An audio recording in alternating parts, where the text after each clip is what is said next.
Well, I'd love to explore that in more length, but I mean, there's a lot to unpack there. yeah, I don't think we can do it today.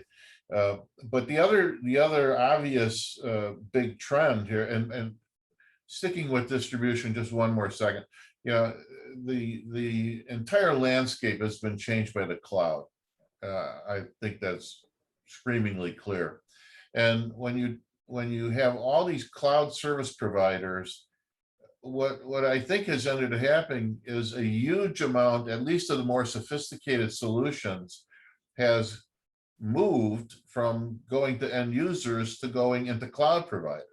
So I would assume that you know, as far as the bigger servers and the bigger server farms and the security and so on and so forth, it's all being consumed, not all, but a huge percentage of it is being consumed by cloud providers and no longer being consumed directly by corporations. Is that fair? Well, I guess, I mean, it depends on the way you look at it. I mean, the cloud, the old joke about the cloud remains true. It's just a computer in somebody else's data center. So whether that consumption is happening, the server consumption or hardware consumption is happening in a different location. Yes and no. I mean, there's still a lot of on-premises infrastructure. There's still a lot of servers being sold. Servers had a good year, have been having a good year. Endpoints have been having a great couple of years too, with the Windows 10 refresh finally coming, the end of lifing of Windows 7 and the Windows 10 refresh. And then of course work from home because of the pandemic that continues to propagate demand for hardware endpoints. I think the thing to think about when we talk about cloud and its impact on channels is coming back to what we were talking about a few minutes ago about the customer experience. Acquiring product is not a problem. I can acquire product anywhere. Look, I'm sitting in my studio here at the Channelnomics' offices on looking at you through a teleprompter, through a professional grade camera, and with a professional lighting ring. And yes, and this is not a blackboard, it's a green screen. But all of this was acquired. Your diagrams. Yeah. Go ahead. That one right there is mine. No, but all of this was, we bought all of this through Amazon. And nobody helped us with it. Now, idealistically, we would have gone to somebody who would have it. In fact, this is a stopgap measure until we figure some more things out about what we're doing with it.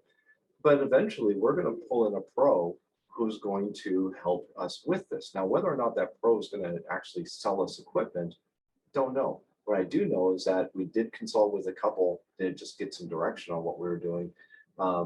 But the idea in the future is that we'll bring a pro in to actually tell us what to do with all this stuff, how to make it work even better. And our point of view is that as more workloads and infrastructure and workloads move into the cloud, the role of the channel partner will shift increasingly towards the customer experience. And the customer experience in this context is making sure all that cloud investment works the way it's supposed to. So that's selecting infrastructure, standing up the virtual machines, migrating the applications, integrating applications so that you have seamless workflows across different systems. And this is not something you buy in a box. This is something you absolutely need expert level support in order to make it work well. And we can see companies that are already standing up channel programs with that purpose, that mission. And it will become, we think it will become one of the dominant models over the next 10 years. So I don't particularly want to pivot to talk about LinkedIn right now, but to your point about assembling a video solution like we're using right now today, and integrating it and operating it, LinkedIn is just moving at light speed in terms of the way people are using it. Not only LinkedIn, but Facebook and TikTok and 10 other social media environments. But people are doing their own production, they're doing their own video text overlays, they're doing their own special effects. And if you're technologically adept at all, you can figure this out pretty quickly and and migrate into your own social media strategy, which we're seeing just going crazy at this particular moment in time. So anyway, that was a side point. Let's Yeah, yeah, but there's no, like, that's the upside and the downside, right? Is that distribution is practically free. Content distribution is practically free. That's a good thing. The bad thing is that there's too much content now. And there's a lot of bad content. There's a lot of misleading content. Information overload is going to be one of the bigger problems that we're going to be grappling with over the next 10 years.